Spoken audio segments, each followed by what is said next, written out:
નમસ્કાર.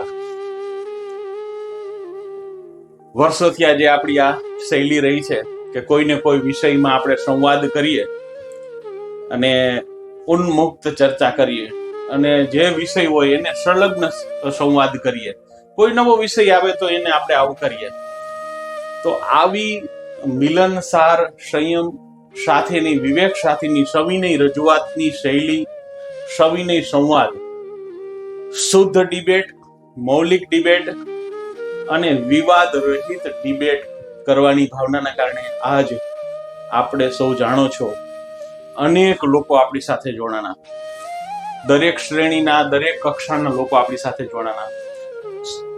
બાળકો, યુવાનો, માતાઓ, બહેનો બધા આ સંવાદમાં જોડાણા અને આપણી હારે ફીલ ફ્રી ચર્ચા કરે છે. એને શું લાગે છે એ પોતે રજૂઆત કરે છે, પોતાને શું લાગે છે, પોતાનું શું માનવું છે.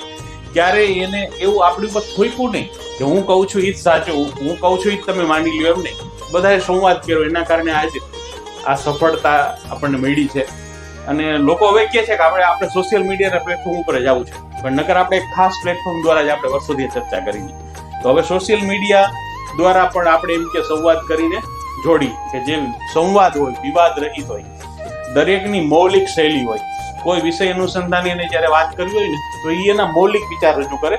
એ જરૂરી નથી કે આપણે એને માની લઈએ અથવા આપણે કઈ માની લઈએ, પણ એક સંવાદ થાય છે ને એનું નિષ્કર્ષ એક નીકળે છે, કન્ક્લુઝન. તો એ કન્ક્લુઝન પણ આપણને સૌને ઉપયોગી થાય છે. એના કારણે આજ સ્ત્રી, પુરુષ, બાળકો, યુવાનો, વૃદ્ધ, પ્રબુદ્ધ નાગરિકો, ડોક્ટરો, વકીલો, એન્જિનિયરો, આપને ખબર છે મોટા મોટા ઉદ્યોગપતિઓ, કથાકારો, સંગીતજ્ઞો, આચાર્યો, પ્રોફેસરો, શિક્ષકો, કોઈ સારી જગ્યાએ સંસ્થામાં કામ કરતા લોકો, ઉદ્યોગપતિઓ, વ્યવસાયિક લોકો, નાના નાના ફેરિયાઓ પણ, યુપીએસસી ની તૈયારી કરતા વિદ્યાર્થીઓ પણ અને સામાન્ય તલાટી, મંત્રીની, કોન્સ્ટેબલની તૈયારી કરતા વિદ્યાર્થીઓ પણ આપણી હારે જોડાણા. એના ક્લાસ ચલાવતા લોકો પણ આપણી હારે જોડાણા. તો આપણને એમ થાય કે એવું શું છે આ આપણે સંવાદ કરી છે એમાં? તો કે સંવાદ છે એટલે વિવાદ રહિત સંવાદનું પ્લેટફોર્મ સૌને ગમ્યું એટલે સ્વયં બહુ સૌ જોડાણા.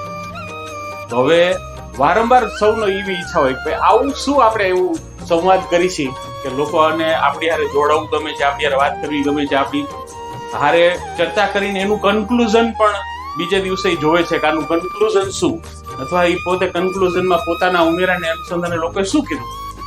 તો આવું જયારે હકારાત્મક વાતાવરણ થઈ રહ્યું છે, હકારાત્મક ચર્ચા થઈ રહી છે ને ત્યારે આપણને આનંદ થાય.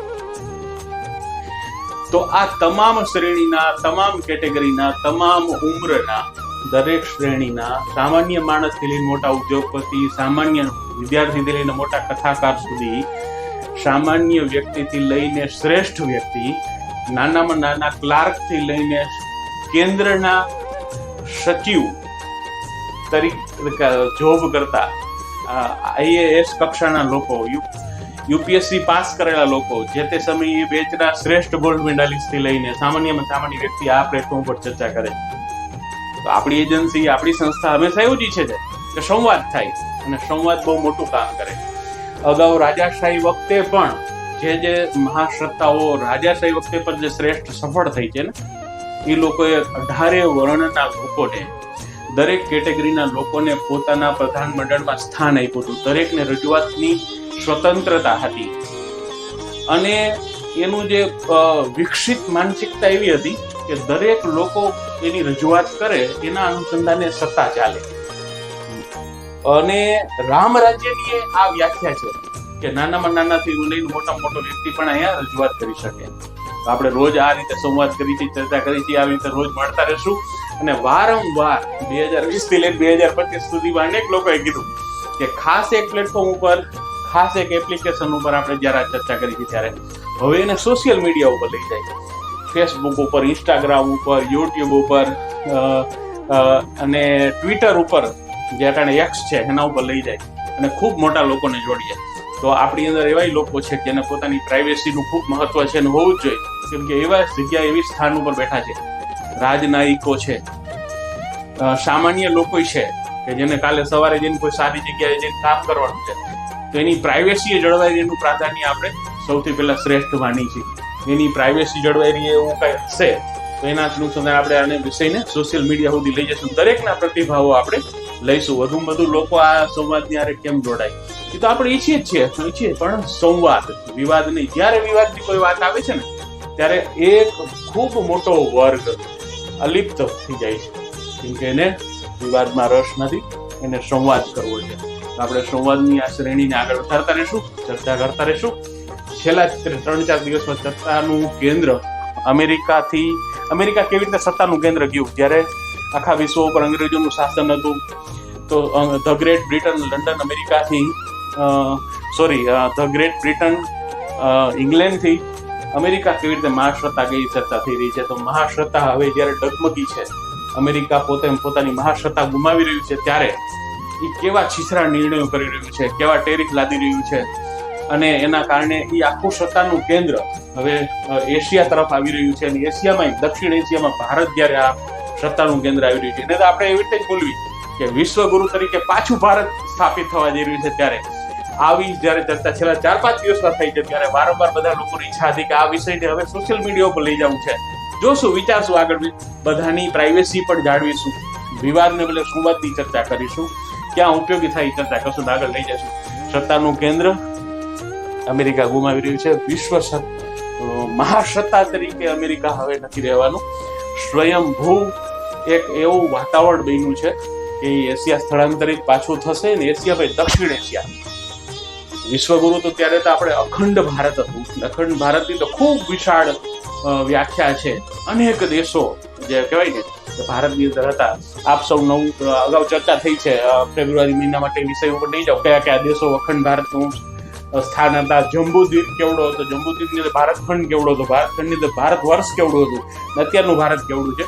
આ બધી ચર્ચા ફેબ્રુઆરીમાં થઈ ગઈ છે. પછી સપ્ટેમ્બરમાં 2023 સપ્ટેમ્બરમાં આ ચર્ચા થઈ હતી. એટલે વિષય ઉપર નથી જાઉં, આપ સૌ જાણો છો, જોઈ લેજો. તો સત્તા કેન્દ્ર ભારત આવી રહ્યું છે, ત્યારે આપણા સૌની એક પ્રાથમિક જવાબદારી છે, સ્વયંભૂ જવાબદારી છે કે નાના નાના વિષયો કોઈ આવે એના કારણે સીધા કોઈ આપણે રોડ ઉપર હડતાલ કરવા બેસી નથી જવાનું. કોઈની છુલ્લક વાતો સાંભળીને કોઈ જગ્યાએ આપણે આગેવાની નથી લેવાની. કોઈ આગેવાની લઈને આવે તેની હારે જોડાઈ જઈને રસ્તાઓ બ્લોક કરવા, રોડ ઉપર બેસી જવું, શાંતિ અને સુલેમાં વાતાવરણમાં ભંગ કરવું, એવું નથી કરવાનું. પોલીસ, મિલિટરીનું આપણે એનું ગૌરવ સાથે એનું સન્માન કરવાનું છે, એને ઉતારી નથી પાડવાના. કોઈ જગ્યાએ કોઈ માટે આપણને રોકવામાં આવે, પૂછવામાં આવે તો આપણે એને સાથ સહકાર આપવાનો, એની હારે ચર્ચામાં નથી ઉતરવાનું. એ કેવડી મોટી જવાબદારી સંભાળે છે. તે દિવાળી આવે છે, તે જન્માષ્ટમી, બધું છોડીને, પોતાનું ફેમિલી છોડીને આપણને જયારે ટાઈમ આપી રહ્યા છે, ત્યારે ભલે એના માટે એને સેલરી મળે છે, પણ આપણે એની ગરિમા જાળવવાની છે. બોર્ડર ઉપર મિલિટરીના લોકો લડી રહ્યા છે, તો બોર્ડર ઉપર તો લોકોને ખબર છે કે સામે દુશ્મન કોણ છે, તો પોલીસને તો આપણી અંદર જ રહેલા દુષ્ટ માનસિકતાના લોકોને ગોતવાના છે, એને સુધારવાના છે.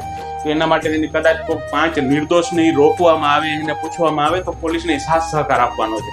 શાંતિ સુલેમાં ભંગ નથી કરવાનો. નાના નાના વિષયો, કોઈ જગ્યાએ પાણી ભરાવાના વિષયો, રોડ તૂટવાના વિષયો, નાના નાના પોઈન્ટ લઈને રોડ ઉપર નથી બેસી જવાનું. કોઈના લીડરશીપને આપણે નકારતા નથી, પણ એ લીડરશીપ આપણને કોઈ જગ્યાએ ડાયવર્ટ ન કરતી હોય. શાંતિ સુલેમાં ભંગ ન થઈ જોવાનું છે. યશસ્વી પ્રધાનમંત્રી શ્રી નરેન્દ્ર મોદી સાહેબ જ્યારે આવડું મોટું એક વાતાવરણ પાછું નિર્માણ કર્યું છે, ભારત સત્તા કેન્દ્ર બને, વિશ્વગુરુ ભારત બને, ત્યારે આવું સ્વર્ણ યુગ મળશે નહીં પુનઃ. એટલે આપણા સૌની જવાબદારી છે, સ્વયંભૂ જવાબદારી છે. આપણે સરકારી સંસ્થામાં હોઈએ તો ભલે, અને પ્રાઇવેટ સંસ્થામાં હોય તો ભલે, આપણે ઉદ્યોગપતિઓ, એક સામાન્ય વ્યક્તિ હોય, આપણા સૌની જવાબદારી છે. આપણે સ્વયંભૂ એનું ધ્યાન રાખીશું. જોજો, આપણે ભોગ નથી બનવાનું કોઈના વિચારોનો, આપણે મૌલિકતાથી આગળ વધવાનું છે. રોજ ચર્ચા કરતા રહીશું. નમસ્કાર. ભારત માતા કી જય. વંદે માતરમ.